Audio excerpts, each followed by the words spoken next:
Recorded at the studios of Chicago Public Media, WBEZ, this is Stages to Success.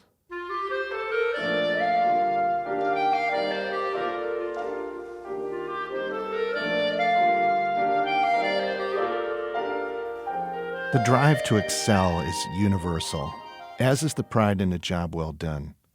Whether you're staring down a decision maker for a multi-million-dollar contract, a television camera or microphone, a negotiating adversary, or an irate conductor, the pressure to perform can be exhilarating and exhausting. Join me and meet great storytellers from music and business. Today's guests from the symphony orchestra world are Susan Slaughter, retired principal trumpet of the St. Louis Symphony and earlier the Toledo Symphony, and Gail Williams, retired associate principal horn of the Chicago Symphony Orchestra and formerly of the Chicago Lyric Opera Orchestra. Susan and Gail were trend-setting women in the brass world in American symphonies. We started off talking about an interesting common feature of their youth. Why don't you ladies interact talking about growing up on a farm and the hours you kept, what you saw your parents doing, working at. Gail, it sounded like your dad actually worked in some finance for the farmers around in the area too. But no, he was just on the bank board.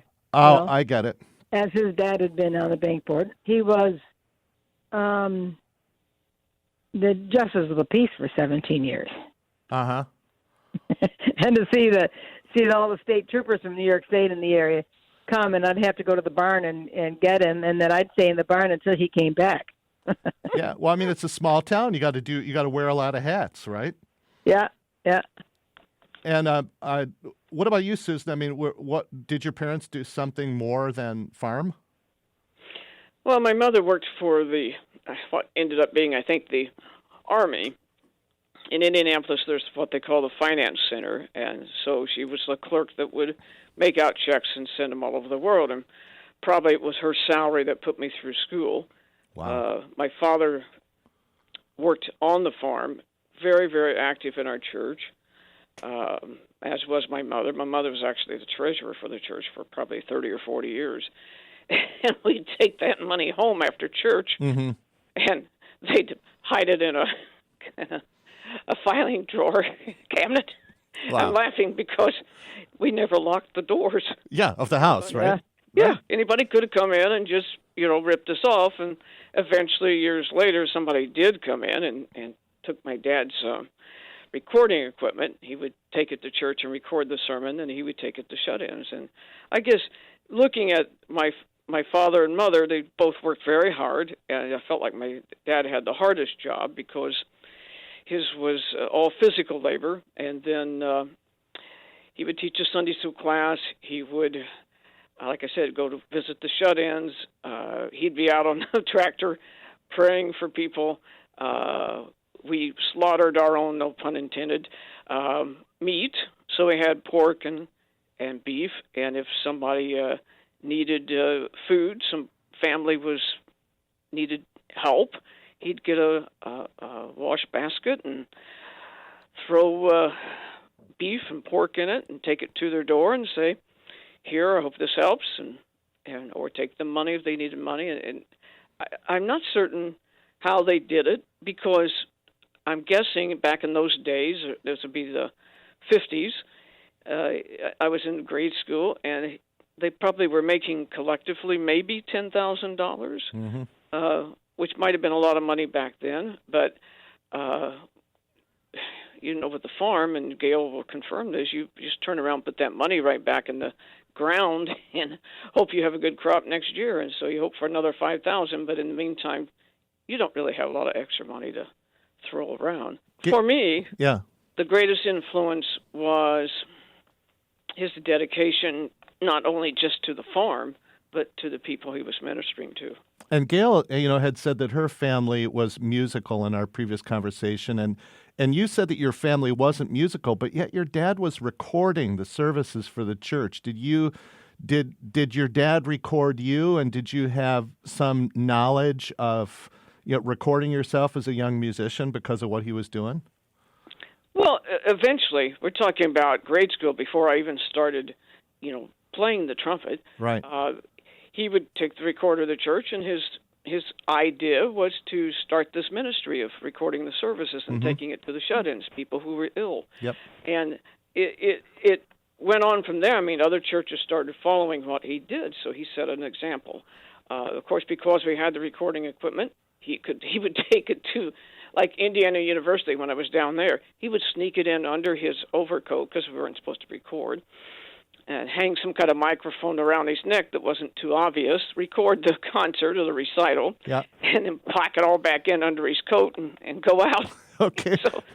So I could have learned some bad habits, too, I guess, in terms of illegal things. But anyway, yes, these recording helped me to hear that maybe I wasn't as bad as I thought it was. Oh, that's good. And Gail, you mentioned like practicing out in the barn, kind of like Phil Spector's famous bathroom where he developed the reverb effect. Talk a little bit about your upbringing on the farm, the chores, having to practice out in the barn. Well, I was actually talking with someone the other day about this, and that Dad was a dairy farmer, which is really different than just doing crops. So you have to kind of do everything. You have to milk the cows, you get up, and then you go in the springtime, you plow and you plant, and then you come back and milk the cows again, and then blah, blah, blah. It goes on through the whole season. Mom was a music teacher, and we were talking about daycare. I was with another student about how people back in the 50s, you didn't have daycare. The women stayed home. And what was really different about my mom was she didn't teach. She taught before my oldest brother was born. And then when she had Bob, and then she had Dan, and then she had me, she would not go back to teaching until I could go to kindergarten. So the principal knew that the year that I could go, they needed to move the date to December 31st from December 1st. So I could go to school at 4 years of age. Wow. So I could have a music teacher back. So that's, so it was unusual that in the 50s then, that someone, a mom of 3 kids of a farmer, that actually worked full time. Right. As a teacher. That didn't happen very often. And so our lives were very busy. She was teaching full time. Dad was in the fields or in the barn or something, and he needed help. And that's where the 3 of us kids, we also had a hired man, all the time. But we had certain chores. And I remember distinctly Mom standing there at the kitchen sink peeling potatoes, and she just said, just go to the barn. Get out of here.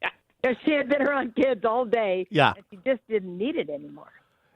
And so, yay! I got to go to the barn and play with my calves. And Dan, my older brother Dan, and I would stack bales in the haymow, and we had a half court basketball court, and that's what we would do.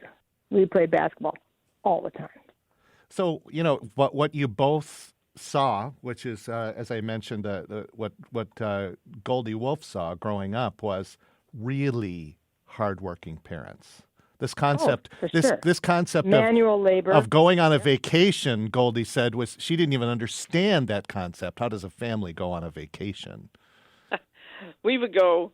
My mother would take my brother and me, and we would go somewhere for a few days. But my dad had to stay farm at the house and farm the land, and also we had, in all fairness, we had dairy cows and hogs and all of that too. So he couldn't leave. So at one time, my brothers came over and said, "Look, we'll do the cows and everything. Dad, you go on with Susan and Mom and go to Florida and have we were gone for about a week. And when we came back, of course, he took back over. But that happened once that I can remember." That's amazing. We went on a couple vacations. We would rent a camper for 2 weeks, and the hired man and his family would have it 1 week. Then Dad would hire another hired person to help the hired man out when we would take a vacation. However, every time we went on something like that, we went to see other dairy farms. Oh my gosh! That was fun. That was a One fun time we took a vacation. trip around. I just remember taking a trip into Wisconsin and seeing some really beautiful farms.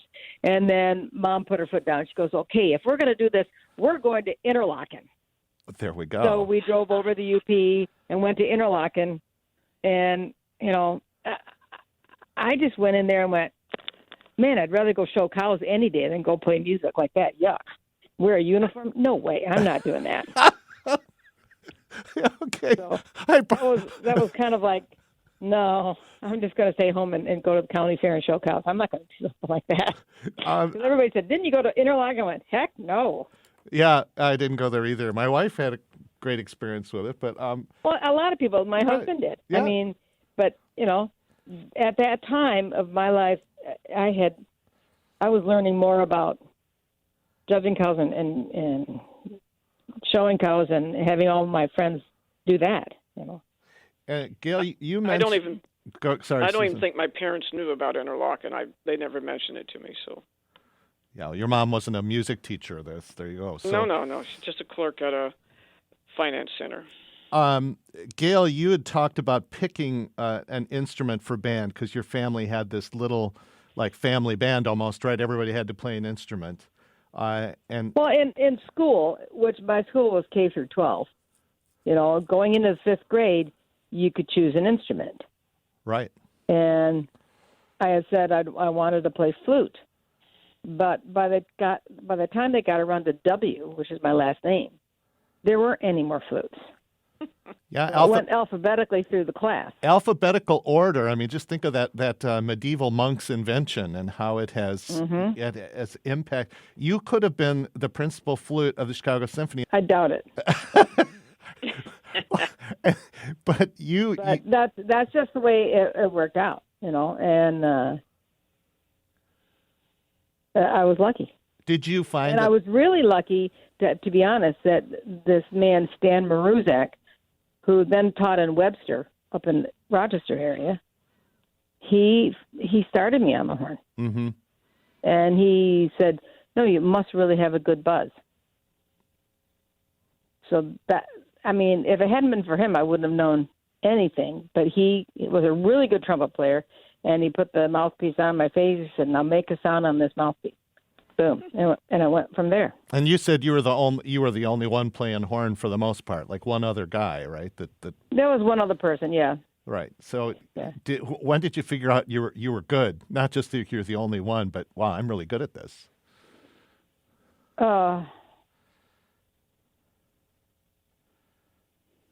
I would say probably when I went to All Eastern Band, when I realized, wait a minute, I haven't really had a lesson, and this is kind of fun to play.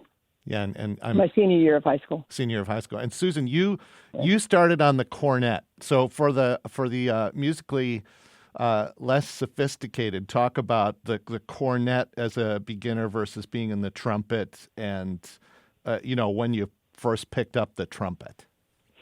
Well, being a smaller person, not very tall, I think the cornet is really a great instrument for children to start on because the weight of it is just so much closer to your body, and it's a conical instrument, so there's a lot more bends in the metal. So, as we talked about, none of my family is really musical, so I was in the fifth grade, just like Gail was saying, and we had no band in our school, and they brought in the music store person, and he put all the instruments out and did a little explanation, and my parents took me up to the table and said, "Well, what would you like to play?" And I had heard these ministers of music, we'll call them, come to our church and play trumpet or cornet, and I looked at it and I thought, I really like the sound of that instrument. I pointed at the cornet, and also Rafael Mendez was a trumpet player who was on TV a lot, so I got to hear the trumpet being played by a real professional, not just somebody, playing along with the congregation. So it was a sound that really piqued my interest, and I just my first lesson was I got off the bus. They showed us it's so complicated to put brass instruments together. You take the mouthpiece and put it in the end, and the small end at least. And I ran up the long driveway and went in and opened the case and put the mouthpiece in and handed it to my father. And I said, "How do I play this?" And he said, well, you put your lips together from the buzz, and I don't even remember if he got a sound out, but that was my first lesson. Wow. And then do you remember the first time that you picked up a trumpet compared to a cornet, and was this even better, even louder? Oh, I think that I was a senior in high school, and the gentleman I was studying with was at the Jordan School of Music in Indianapolis. It's part of Butler University's outreach. And he said, you're going to need to have a trumpet. So I bought a trumpet. It was a Selmer B-flat trumpet. So that's what I had to go to IU. When I went to IU, I had a Selmer B-flat trumpet. Susan, you mentioned that there was a guy in your high school band that had a really big trumpet career. I mean, not that yours is any slouch career, but just in your band out in the farm area of Indiana, to talk about him. It's pretty remarkable. There were three of us. We're very even in talent and ability to practice and concentrate and all of that. His name is Bob Milliken. He graduated from high school, went right to New York City, started playing in Broadway shows, and I'm guessing that you have to know people there, but people knew of him, so he was a very solid player. Ended up playing tours for Barbra Streisand, lead trumpet for her shows. So you just never know where people are going to end up. I mean, it's a farming community. Don't sell yourself short. You set your goals high and go after them, because you never know where you're going to end up. I'm happy to have ended up in St. Louis. I saw Bobby about 5 years ago for our anniversary. And he came up and said, wow, you really did it, didn't you? And I said, what are you talking about? Look at what you've been doing, So we're both in our each areas, top of the ladder, so to speak, and he's had a tremendously successful career, and I feel like I have too. People really undersell how important those peers are. Besides having a great teacher, it's those people around you working that make such a huge difference. Isn't it true? Again, it could come from high school. It could come from college or right, wherever. Yeah. And Gail, you took this, all-state band, for lack of a better word, and parlayed it into going to Ithaca College, where there were some upperclassmen at Ithaca College that were my mentors, my go-to person, besides my teacher. It was those colleagues that kept kicking me in the fanny. Mm-hmm. And I remember one colleague saying, I said, oh, I want to play that too. And she said, no, you can't. You're a freshman. Interesting. And I was like, what? Yeah. What do you mean I can't? She said, no, your chops aren't ready. And thank heaven she said something like that, because I think that's very true. And it's just like an athlete. You can't go run a 10K if you haven't run a 5. Right. And, people... And it's the same thing with certain repertoire. You can't play certain repertoire until you've done the other repertoire. Mm-hmm. You build upon it. And, I think people underplay the concept of luck. I mean, you know how much hard work it takes. But, Gail, you're at a dairy farm, and practically down the road is Ithaca College. So you go to a local college, and you end up with this awesome teacher, Mr. Covert. Yep. And I will always remember my first lesson. And what sticks out? Why? Why do you remember? He said to me, because my mom and dad had bought me a Holton double horn in the 8th grade, but I didn't have a book with a B-flat horn fingering. So I could play every note on the F side. It's okay. And Mr. Covert said to me, so what A2 books have you used? And then I just kind of looked at him like, what's an A2 book? Well, what books? I said, well, I had elementary book 1, Rubank. And he just went, oh, geez. Oh, geez. So he just, we didn't play excerpts. We played etudes and we played solos. And etudes and solos. And for 4 years, until all of a sudden he said, play this excerpt. And I kind of looked at him. He said, solfege it. So I played it thinking sol, sol, do. And but I was a music ed major. Right. I wasn't a performance major. Right. Was that a pigeonhole because you were a woman student, or was that because your mom was a music teacher and you wanted to be? No, it's because my mother said if you go into performance, we won't pay for college. Oh, that'll get your attention. Yeah. No, you get an education degree. You can do whatever you want to afterwards, but you have to have that. So you have that. And Not to fall back on, but to have it. And Susan, you mentioned you went to Indiana University, which is like the opposite side of the spectrum from Gail. At least when I was at Eastman, Indiana was the largest conservatory in the world. And you're there. And what was your position as you came in? How quickly did you become one of the top trumpet players at Indiana? Well, in my mind or in other people's minds? In other people's minds, by auditioning purposes. And when I auditioned, my main teacher was not there. He was on sabbatical. So in my first lesson, we were playing, and he stopped and said, "Well, I see that you've signed up for a performance." And I said, "Yes, sir." And he said, I really think you should switch to education, just, have that secure. And I said, "Well, you haven't heard me play." And at that point, he had not heard me play. And I said, "Well, if you think, after you hear me play, that you want me to switch to education, I will next semester, but I'd like to stay on performance for now." And as I mentioned to you, John, he never brought it up again. Yep. There were 80 trumpet players, of which 3 were female. And I remember Gail telling me at one time that when she went to school, there were 17 horn players, of which 3 were male. Mm-hmm. And that was a real shock to me when you shared that, because I've always wondered why, because I've always felt that women were accepted on the horn in positions and in groups much more quickly than trumpet players or tuba, trombone. It just was kind of shocking to me, and I thought, well, maybe that it was that way in other schools too. There were just a lot more women, not performers, but students, and they just went that way over the years. Do you have any idea why that is, Gail? I mean, have you ever thought about that idea of the uniqueness of horn within the brass family of having more women players? I really haven't. It is probably true in many schools. But thinking about going around and doing master classes, that you have at least equal, if not more, women in schools. But not always. Yeah.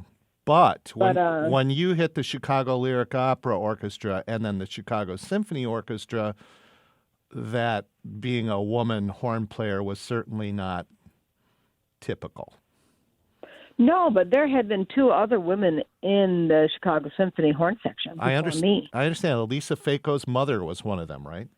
But there were, at that time when I first joined the Chicago Symphony, there were only 12 women. Period. 12. Right. Louise Dixon. Yeah. 1 horn, and 1 harp, a couple cellos, no violas, and some in the violin section.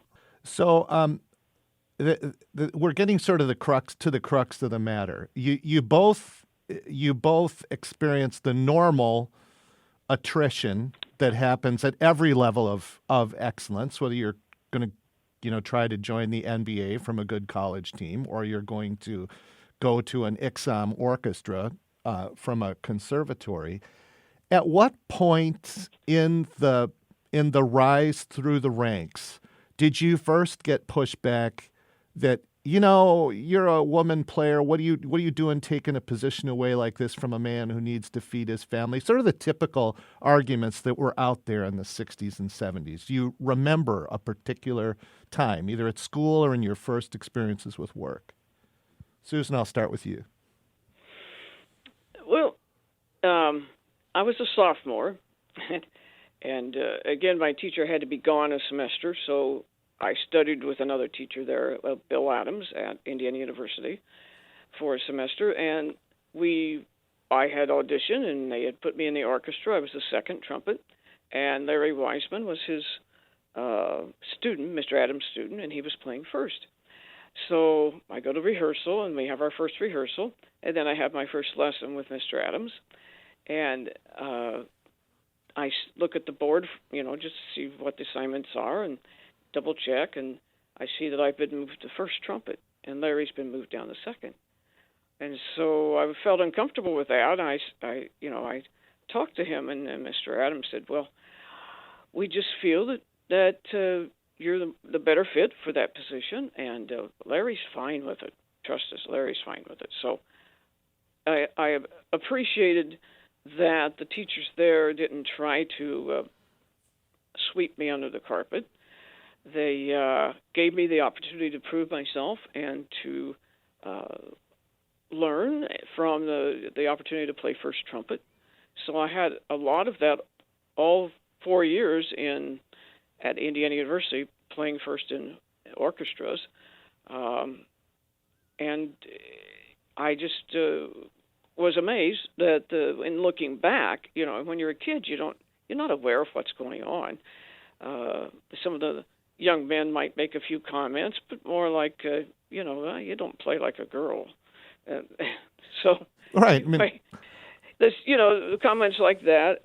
I don't think until I got out into the business world, so to speak, again, people really didn't come up and say, "Oh, you took my job away." You just audition, and if you won, you won.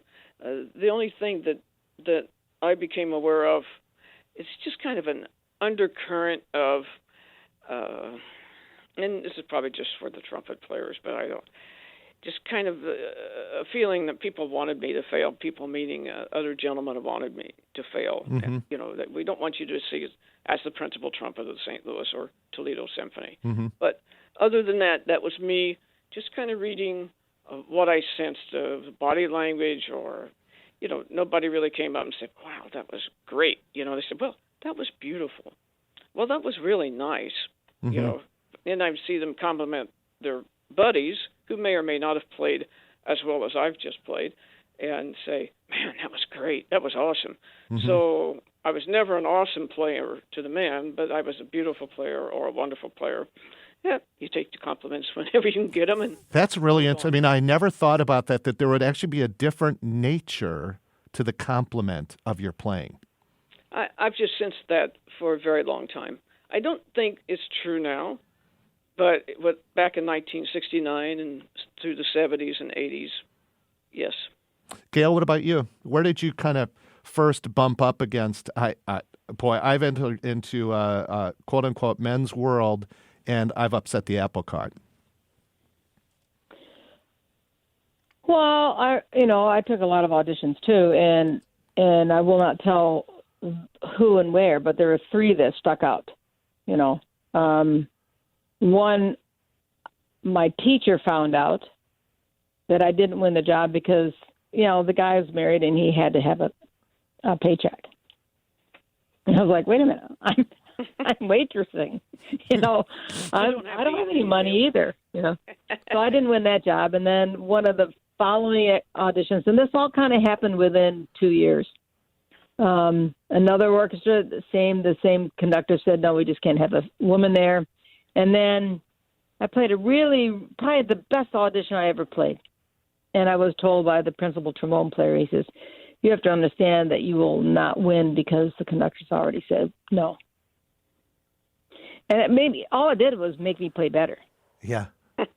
Yeah. And you don't complain about it. It's like I try to tell students, you don't complain about things you just be quiet and let your playing speak for itself. Mm-hmm. It will work out. I had a great, great mentor in the lyric opera. Gladys Elliott was principal oboe. Yes. And I tell my students this all the time. I said, she would say, "Well, how'd your audition go? What did you learn from this audition?" And she said, "It's just not meant to be. It'll work out yet." Mm-hmm. And that was, looking back, that was the best thing anyone could say to you. Okay, what'd you learn from taking this audition? Maybe you weren't quite prepared, or, this didn't go quite as right. And oh, you missed some notes, but you still got put into the finals because maybe you're playing musical. That's what she would say. Mm-hmm. Mm-hmm. But that was the really big thing was, yeah, it's just, it's just that dumb luck. You have to be qualified. You have to play well, everything to get in the finals. And the finals, it comes down to, did you have a good 10 minutes? Right. Or 20 minutes? And it's really a rough procedure. Yeah. And is it real life? I don't know, but it's that's the way it's done. And to be fair, that's what tenure is all about. Yeah. Susan, you mentioned in our conversation a British conductor that made a comment that was just mind-blowing. Remark on that. Yes. He was our principal guest conductor for a while. Wonderful conductor. We all enjoyed working with him. But one day, to describe a certain phrase, he stopped and said, "Oh, come on, everybody! It's just like rape. Just lie back and enjoy it." And what? We're all in shock when somebody says something like that. You just your whole mind just goes, "What?" So why would he say something like that? So I've got a story for you, though. Can we go back just a second? Yeah, absolutely. This is auditions. Around 1978, the principal trumpet position came open in the New York Philharmonic. And what I tell students is when these positions come open, don't say, "Oh, I'm not ready yet." I mean, if you're really not ready, don't go. But if you're just saying, "I'm going to wait till next time," these positions come open once in a lifetime.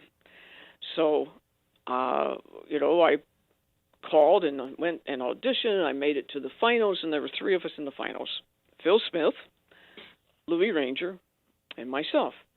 And they started with me. So Zubin Mehta is out in the audience with the committee. And this story was related from Johnny Rare, who was the co-principal of the Philharmonic, through a friend of his. And about 25 years later, I saw this guy, and he said, Johnny said that when you came out on stage, Zubin Mehta said, "What's a woman doing up there? We will not have a woman in the brass section." Now, they let me go ahead and play, and I thought I played very well, but that was the end of that. And like Gail said, you just go on, and they chose Phil Smith, who was an outstanding player and just retired from the Philharmonic. They got a really good player, but you were asking one of the questions I thought that you were thinking about was how do you think it would have been? Were you robbed or whatever? How do you know? I don't know. No, I played. They let me come. I thought that was an advancement in letting women come and audition, and that was achieved. I played well, and hopefully that they would allow women to come to future auditions. But no curtains.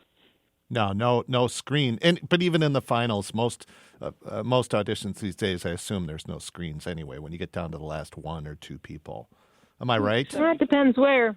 Some orchestras still use a screen for the very finals, and then they have what's called a qualifying vote. So if you get enough votes from the committee and the conductor, then you're qualified to play a week with the orchestra. Right. That's when it comes all without the screen.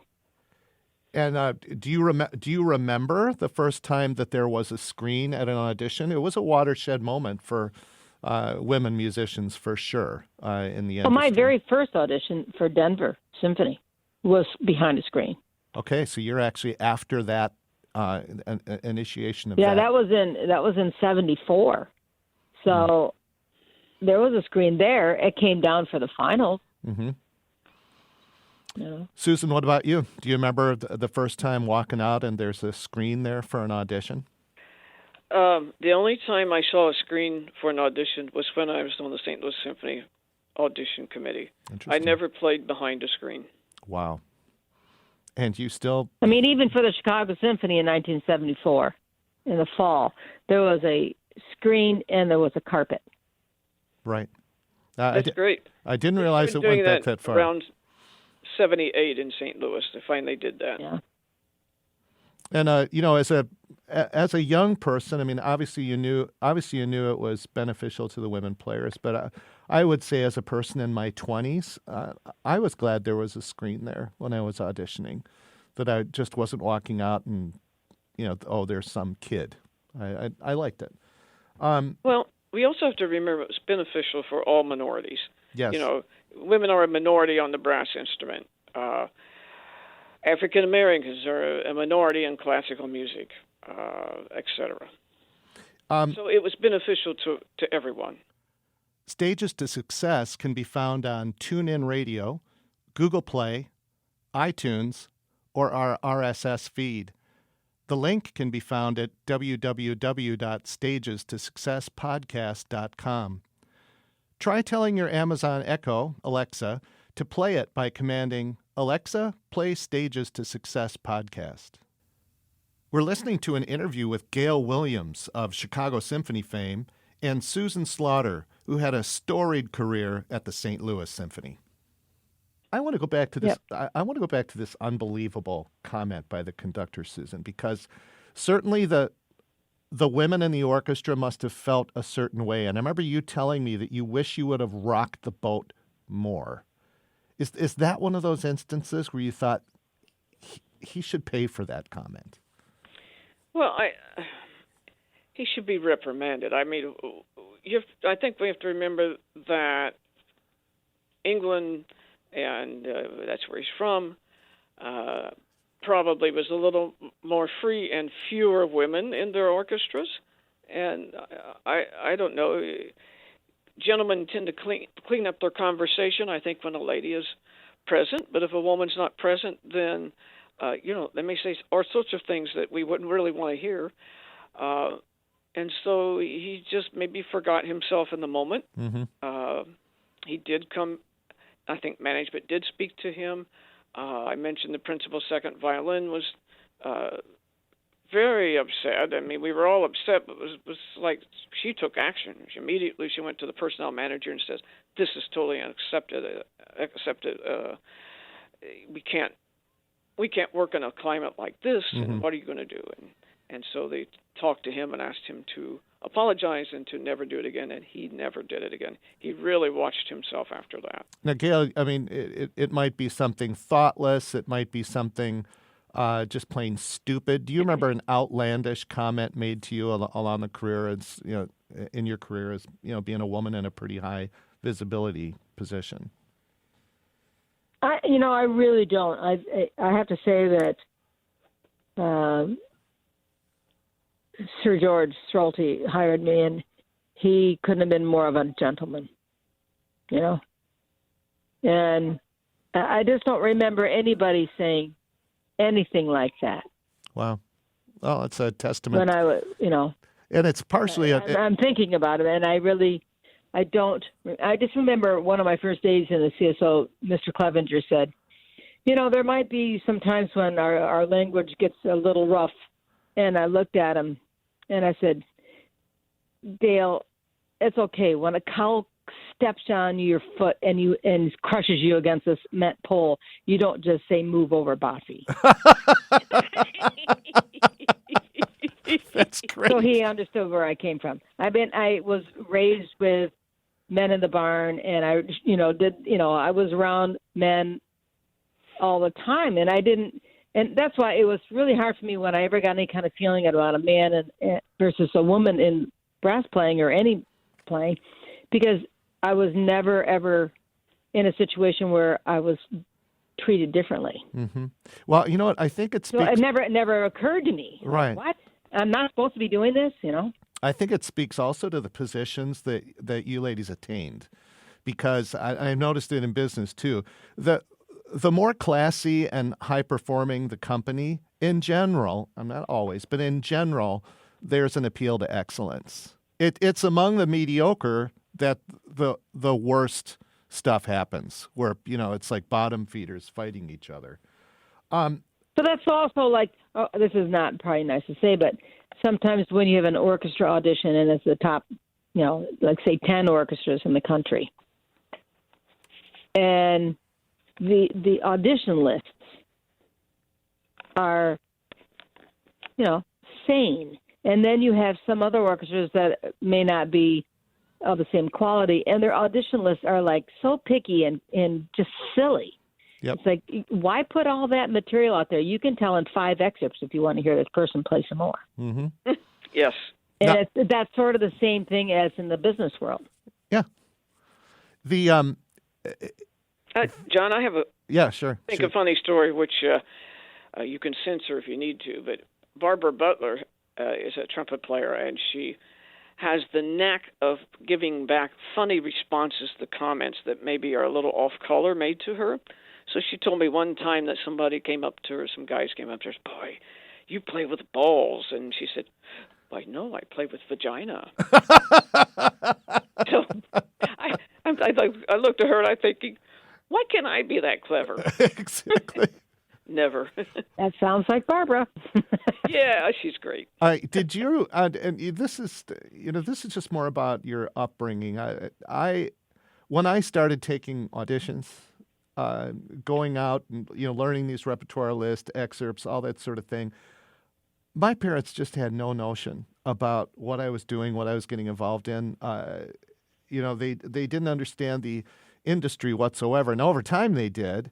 But they couldn't believe that their son that they heard up playing upstairs just didn't get given everything that could possibly given away musically because he's so good, right? So, and it was inconceivable to them that I would have gone to 50 auditions, and my wife Karen went to 50 auditions. And did your parents understand this hyper competitive field you went into? Gail, I'll start with you because your mom was a music teacher, but certainly not a symphony orchestra player.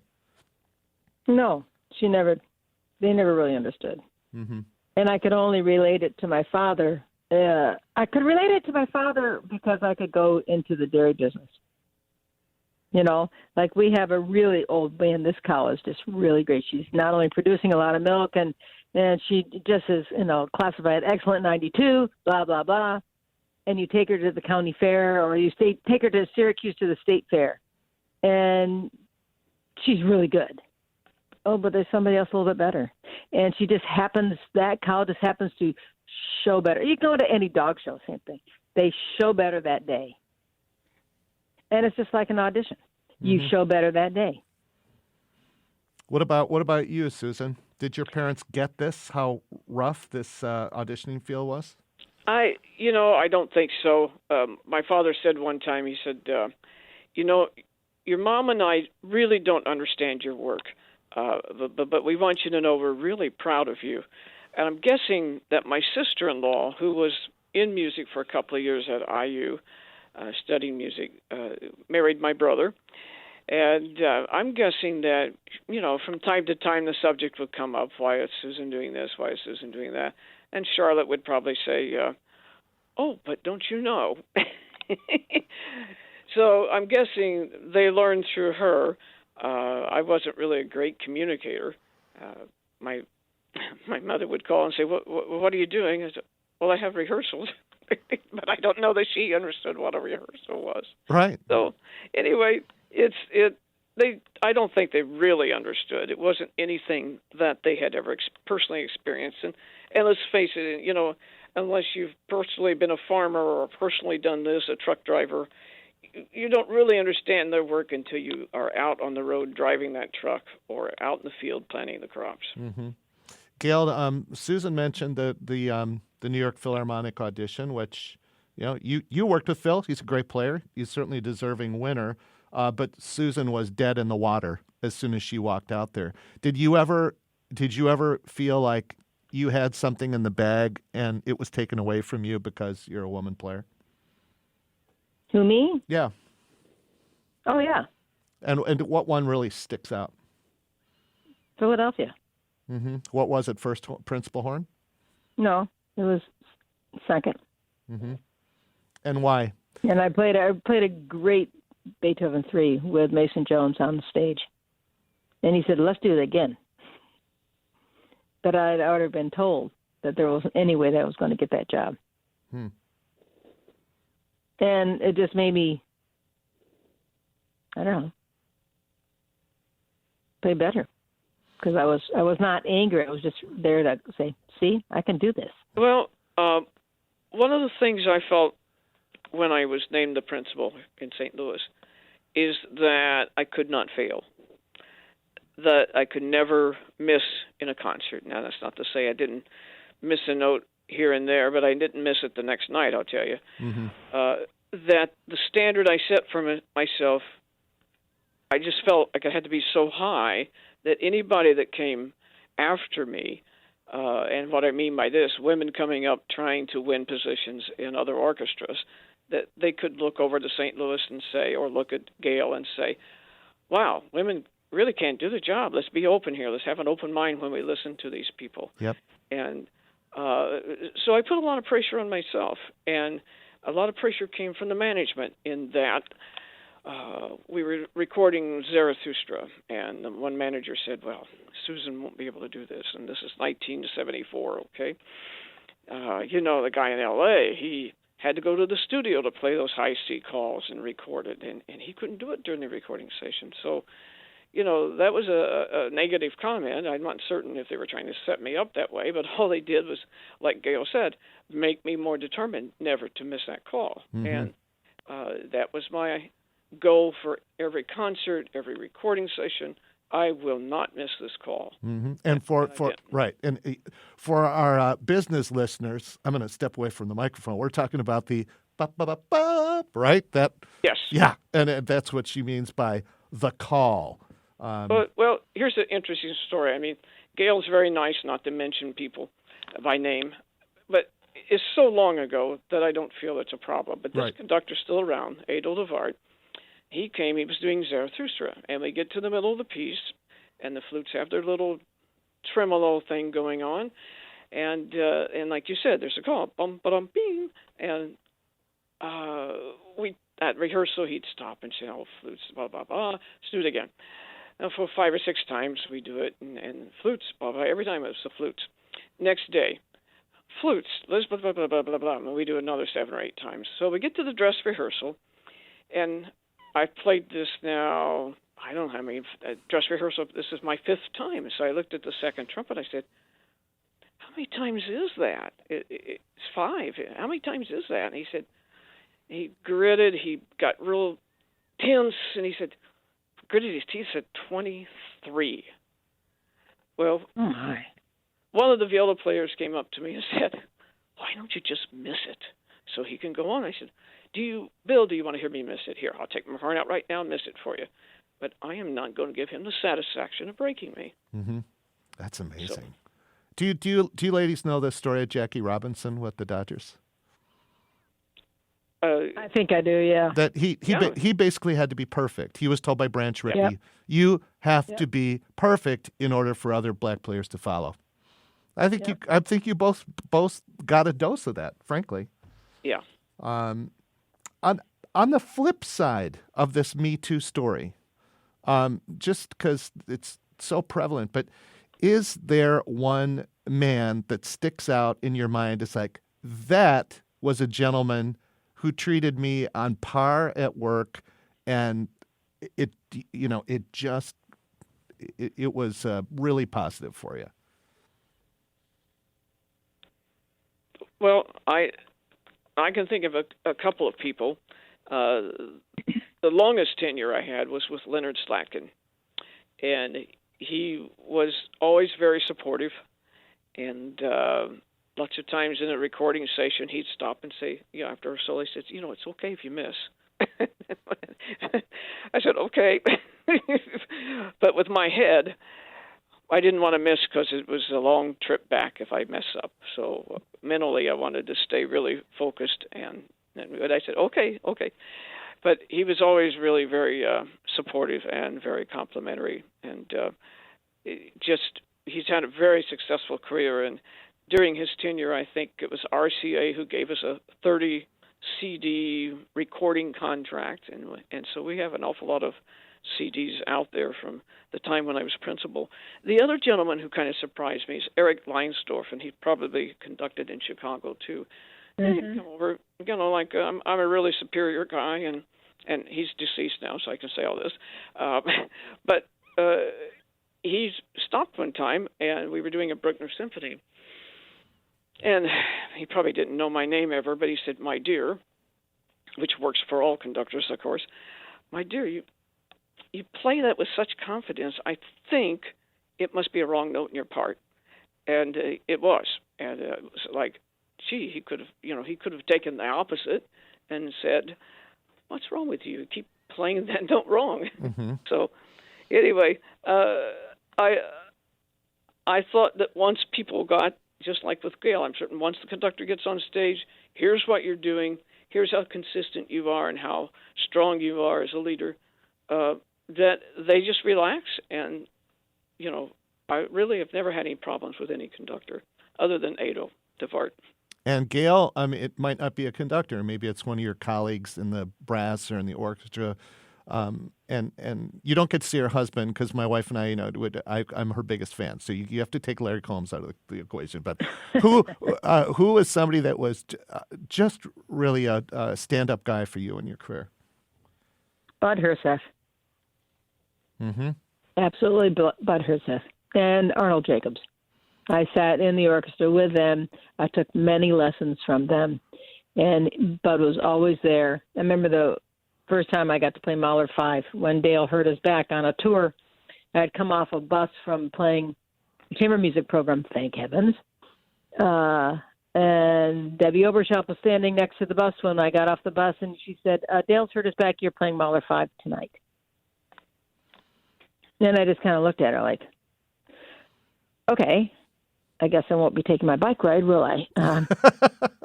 And because I was going to, it's the first time I've been in San Diego. I think it was the only time I've been in San Diego. And it's like I wanted to take a long bike ride, and I was going to do this and this and this because I'd never been there. And I went, okay, I guess I'm going to go to the room and rest. And I called Dave Crable, who was in San Francisco at the time. I said, "Do you know anybody down here that could come in and play assistant?" And he just started laughing. I'm like, "Hey, this isn't funny, And he said, "We're doing something with 8 horns. LA is doing something with 8 horns. I don't know anybody else." And I thought to myself, okay, I guess this is the time that you do know what the third and the fifth players play in this piece, and you're better off doing it alone so you don't have to worry what's going on next to you. Mm-hmm. And again, I have to interrupt you. For the non-musical listener, they don't realize that the first horn player has an assistant that helps them with the larger parts to spell them a little. So I'm filling that in for... in England, they call them a bumper, and it really does. They just bump you up. They help you out with some things that before a long solo, and Mahler 5 has some big solos. And so before the concert, Bud came right up to me. He said, "Okay, are you playing the Haydn Symphony?" I said, "Yes, sir, I am." He said, "Good. Okay, now, when you start to get fatigued, you're going to think you're going to blow that mouthpiece off your face." And I think of that every day. He was so positive, and he said, "You're going to do this, and you're going to do this." And I can't thank him enough. Yeah, and Arnold... He also said, when I would play for him, he would say to me, "Do you want it to go that way, or are you thinking someone wants you to play it like that?" And I said, "Well," he said, "No, play it the way you want to. Every music can be phrased a little different and make it your own." Very interesting. Good for him. Now, Bud Herseth came up in last Music's episode with Doug Prosser as stepping in to help him save his career. And Arnold Jacobs came up in Don Harry's episode. Talk a little bit about the amazing Arnold Jacobs, Gail, the man with one lung who is the breathing expert. Well, Arnold was a singer, and you have to remember that he had that song going all the time in his head, and he figured out how to make everything work with thinking about song and the lack of tension. And I think to make that's about as simple as I can think of how to say what was so important about studying with Jake. And I had lessons with him before I got in the orchestra, and then after I got in the orchestra. And after I had children, I went back to him to get a checkup. And he helped me immensely, but it was the lack of tension and blowing a certain kind of air. He would say it's a kind of air. And to sit in front of him and hear the resonance that he had, but to stand behind him and watch him breathe, that was as much of a lesson. Mm-hmm. And what about him as a person? How did he support you as a woman player in that group? Why does he stick out? Well, he said, "Yeah, are you 6'2"? He said, well, then go ahead and take a breath. Release the air, right, so you can take a breath, and no one's going to know in the hall because you're going to release it correctly. And he was just so positive. And what was amazing as a teacher, and I was in the orchestra, and I was taking a lesson with him, my Saturday morning 10 o'clock slot, and he would say, okay, you're going to go home and work doing this new technique for 6 weeks. I don't want to see it tonight, and I will be watching. So I sat right in front of him most of the time. Yeah. That's great. So that was really important to have those kind of people, mm-hmm. That were horn players, that were so supportive. And have that kind of, you have this kind of breathing behind you, and so you just know you have to get on that train and go along with it. Well, just like being on a TV talk show, right? I want you ladies to talk about your International Women's Brass Conference, because I was actually, Susan, I was trying to find your contact information online, and that's what I came across. I hadn't heard about it before, but it obviously is a mechanism for you to pass down the knowledge, the confidence. Can you start talking about it, Susan? And you can chime in, Gail, when you're ready. Well, it really started out in the Tetons, where I had several young ladies on different instruments, horn and trombone, trumpet. We were talking one night, and probably it was unusual for them to actually have a principal player on the brass instrument there at the Tetons. And they said, boy, wouldn't it be just great? Have you ever met Gail Williams? And I said, well, I do know Gail. Maybe we've talked once. And how about Marie Spezialia? I've never even talked to Marie. I mean, there's no excuse for this. I'm thinking, no excuse why I haven't called these people and gotten better acquainted. And we're all busy with our careers, and I don't know. Maybe we thought it was taboo to get together and congregate like we were going to sneak up on the other guys in the other organizations. I don't know. It's kind of silly, but I started looking around and thinking about at least the International Trumpet Guild. Why weren't there more qualified, accomplished women brass musicians being recognized by the other brass organizations? And when I checked it out, I would get the directory for the Horn Society and the Trombone Association, and I looked through the Horn Society, and like Gail said, 50% of the members were women. And I looked at the Trumpet Guild directory, 10% of the members were women. Well, then I thought, okay, is 10% of their artists at their conferences women? All right, why not? I at least on trumpet, I was aware of other trumpet players that played really well, and I thought should be given a chance to play at these conferences. So the other thing that bothered me was that there was no recognition for the pioneers, people who had, like Leona Mae Smith. She was part of the backstage band at the Met, but they could never allow her in the pit. And the guy who was principal says, I'm sorry, I want to use you, but they won't let me use you in the pit, but I can put you backstage or up in the balcony. She was a terrific cornet soloist and had a very good career. I could name a whole bunch of ladies, and I thought, why not do something here? And so I sent out a survey in 1991 to about 1,500 what I thought were women brass musicians from these various directories. Wow. And out of the 1,500, I got 500 back. And if this, for people who don't do surveys, I'm told 10% would have been really good, really outstanding. So 30% was just overwhelming. And out of those 500 that sent it back, there were like 492 that said, yes, please try to do something. So I just felt like I had a mandate and a responsibility to try to put something together. So that's what I did, and we tried to honor people in various ways with Pioneer Awards and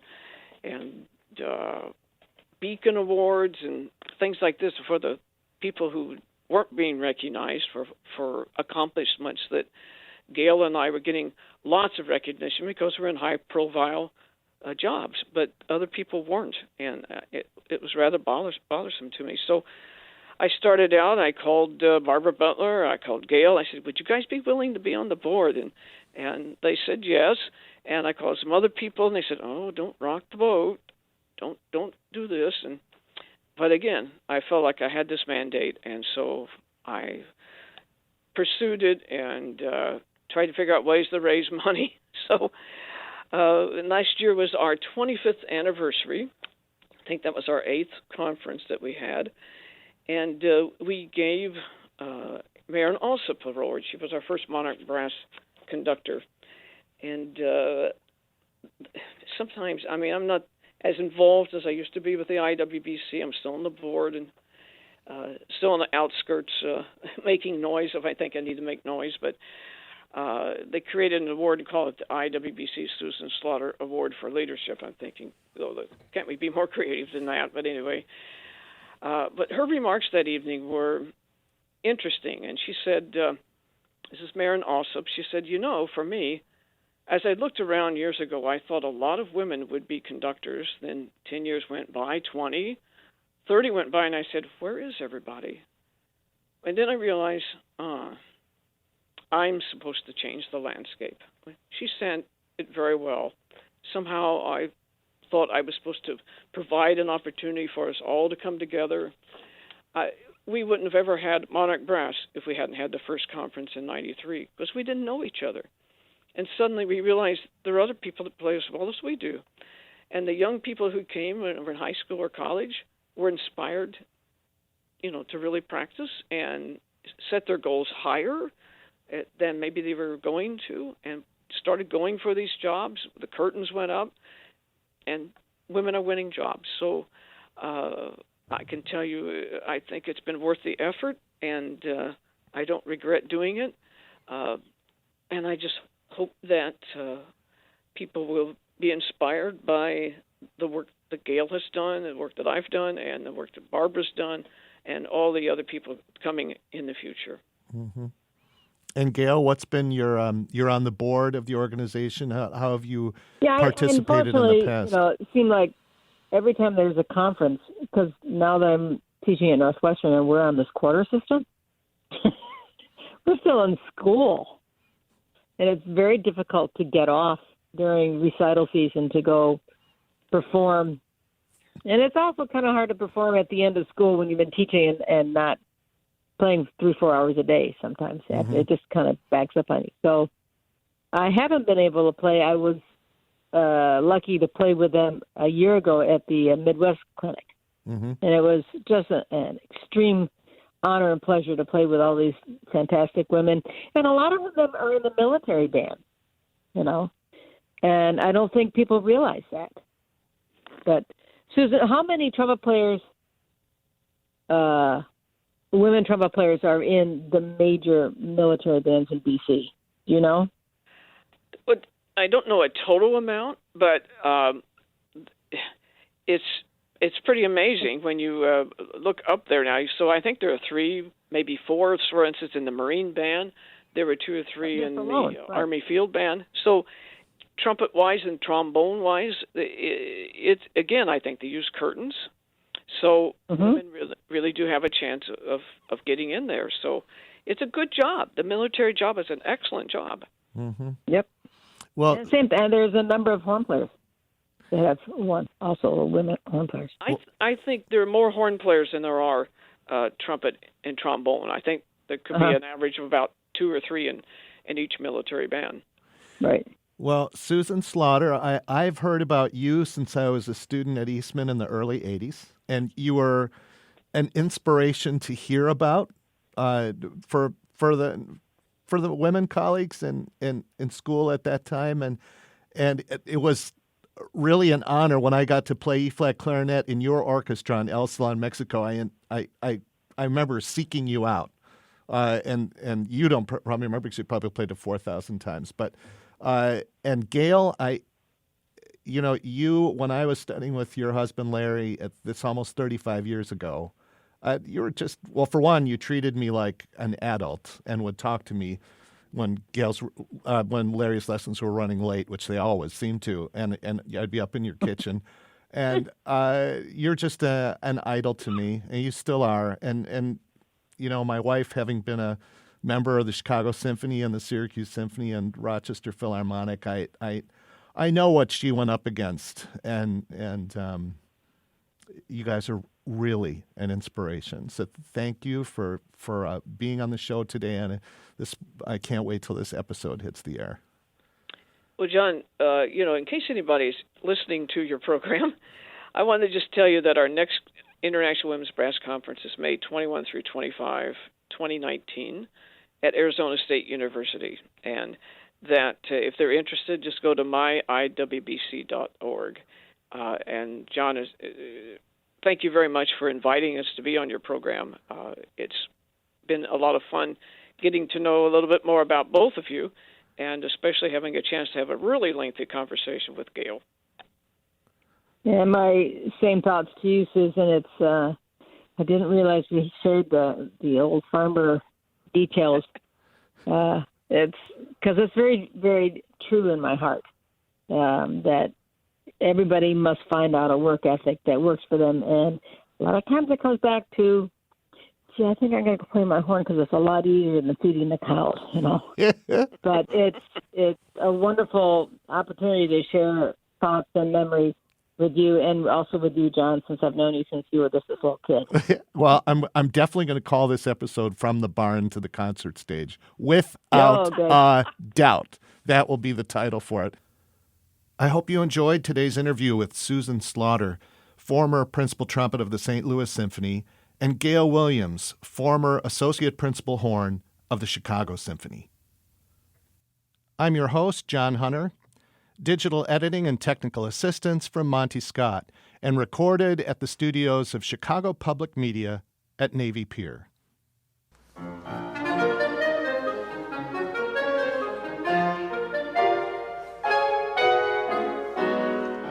Join us again for people and stories from the worlds of the symphony orchestra and commercial real estate for our next episode of Stages to Success. To Success. To success, to success, to success, to success, to success, to success.